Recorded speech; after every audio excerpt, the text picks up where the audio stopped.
ओम श्री सद्गुरुदेव भगवान की जय। प्रश्न है कि क्या अर्जुन युद्ध को तैयार हो गया?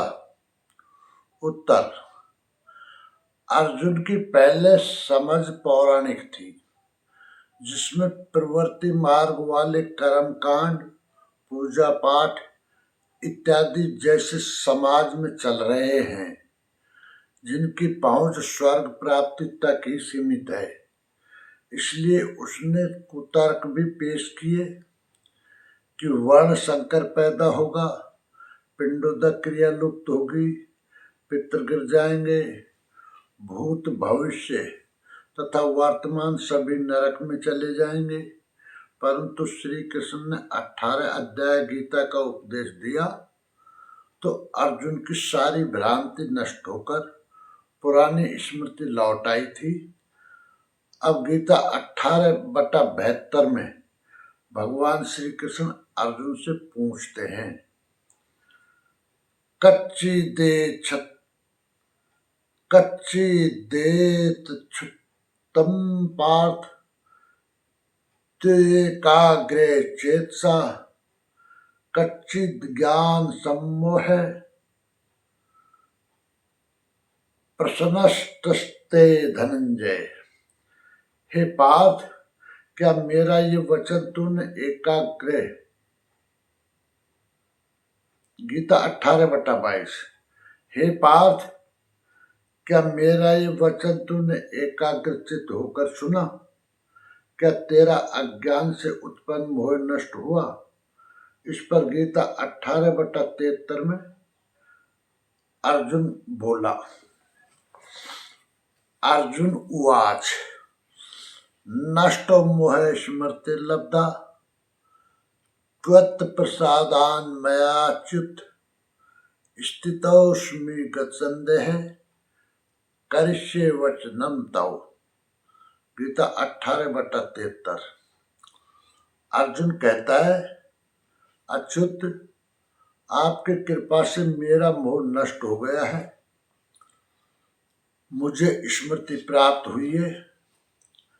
अर्थात जो रहस्य में ज्ञान मनु ने स्मृति परंपरा से चलाया, उसी को अर्जुन ने प्राप्त कर लिया। अब मैं संशय रहित हुआ स्थित हूं और आपकी आज्ञा का पालन करूंगा।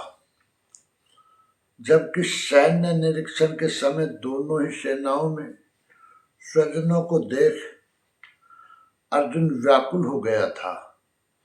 उसने निवेदन किया, गोविंद, स्वजनों को मारकर हम कैसे सुखी होंगे? ऐसे युद्ध से शाश्वत कुल धर्म नष्ट हो जाएगा, पिंडोदक क्रिया लुप्त हो जाएगी, वर्ण संकर उत्पन्न होगा। हम लोग समझदार होकर भी पाप करने को उद्यत हुए हैं, क्यों न इससे बचने के लिए उपाय करें। शस्त्रधारी ये कौरव मुझ शस्त्र रहित को रण में मार डालें, वो मरना भी श्रेयस्कर होगा। गोविंद, मैं युद्ध नहीं करूंगा, कहता हुआ वह रथ के पिछले भाग में बैठ गया था। इस प्रकार गीता में अर्जुन ने योगेश्वर श्री कृष्ण के समक्ष प्रश्न परिप्रश्नों की श्रृंखला खड़ी कर दी। जैसे अध्याय 2/7 में वह साधन मेरे प्रति कहिए, जिससे मैं परम श्रेय को प्राप्त हो जाऊं। अध्याय 2/54 में स्थित प्रज्ञ महापुरुष के लक्षण क्या है।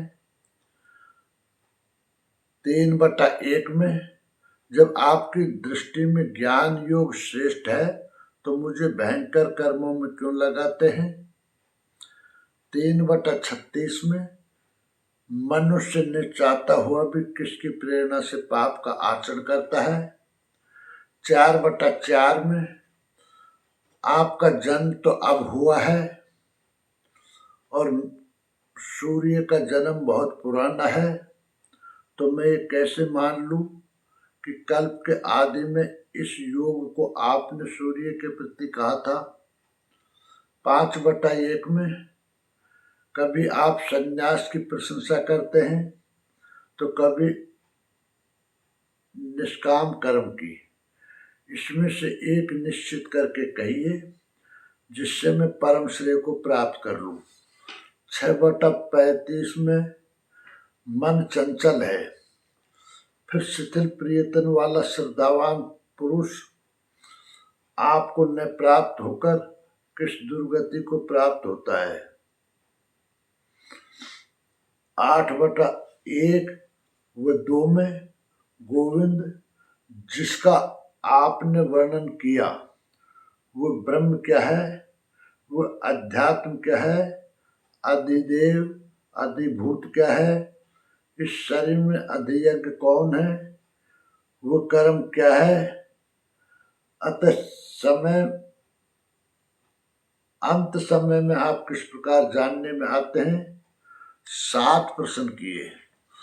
अध्याय 10/17 में अर्जुन ने जिज्ञासा की कि निरंतर चिंतन करता हुआ मैं किन किन भावों द्वारा आपका स्मरण करूं।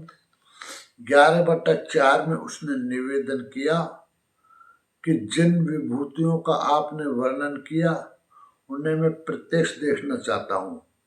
12/1 में जो अनन्य श्रद्धा से लगे हुए भक्तजन भली प्रकार आपकी उपासना करते हैं और दूसरे जो अक्षर अव्यक्त की उपासना करते हैं, इन दोनों में उत्तम योगवेत्ता कौन है। 14/21 में तीनों गुणों से अतीत हुआ पुरुष किन लक्षणों से युक्त होता है तथा मनुष्य किस उपाय से इन तीनों गुणों से अतीत होता है। 17/1 में जो मनुष्य उपरोक्त शास्त्र विधि को त्याग कर किंतु श्रद्धा से युक्त होकर यजन करते हैं उनकी कौन सी गति होती है।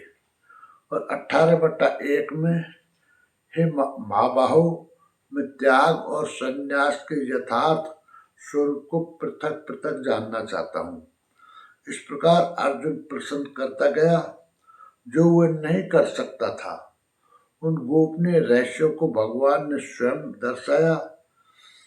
इनका समाधान होते ही वो प्रश्नों से विरक्त हो गया और बोला, गोविंद अब मैं आपकी आज्ञा का पालन करूंगा। वस्तुतः प्रश्न मानव मात्र के लिए हैं। इन सभी प्रश्नों के समाधान के बिना कोई भी साधक श्रेय पथ पर अग्रसर नहीं हो सकता। अतः सदगुरु के आदेश का पालन करने के लिए, श्रेय पथ पर अग्रसर होने के लिए संपूर्ण गीता का श्रवण अति आवश्यक है। अर्जुन का समाधान हो गया। साथ ही योगेश्वर श्री कृष्ण के श्रीमुख से निश्चित वाणी का उपसंहार हुआ। 11वें अध्याय में विराट रूप का दर्शन करा लेने पर योगेश्वर श्री कृष्ण ने कहा, अर्जुन अनन्य भक्ति के द्वारा मैं इस प्रकार देखने को जैसा तूने देखा है तत्व से जानने तथा प्रवेश करने को सुलभ हूँ। 11/54 में इस प्रकार दर्शन करने वाले साक्षात मेरे स्वरूप को प्राप्त हो जाते हैं। और यहाँ अभी अर्जुन से पूछते हैं, क्या तुम्हारा मोह नष्ट हुआ। अर्जुन ने कहा, मेरा मोह नष्ट हो गया, मैं अपनी स्मृति को प्राप्त हो गया हूँ। आप जो कहते हैं वही करूँगा। दर्शन के साथ तो अर्जुन को मुक्त हो जाना चाहिए था। वस्तुतः अर्जुन को तो जो होना था हो गया, किंतु शास्त्र भविष्य में आने वाली पीढ़ियों के लिए होता है। उसका उपयोग आप सबके लिए ही है। निष्कर्ष यह है कि भगवान श्री कृष्ण कहते हैं कि क्या मेरा ये वचन तूने एकाग्रचित होकर सुना। क्या तेरा अज्ञान से उत्पन्न मोह नष्ट हुआ।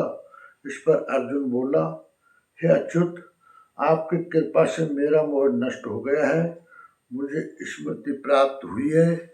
अब मैं संशय रहित हुआ स्थित हूँ और आपकी आज्ञा का पालन करूंगा। प्रसंग पूरा हुआ।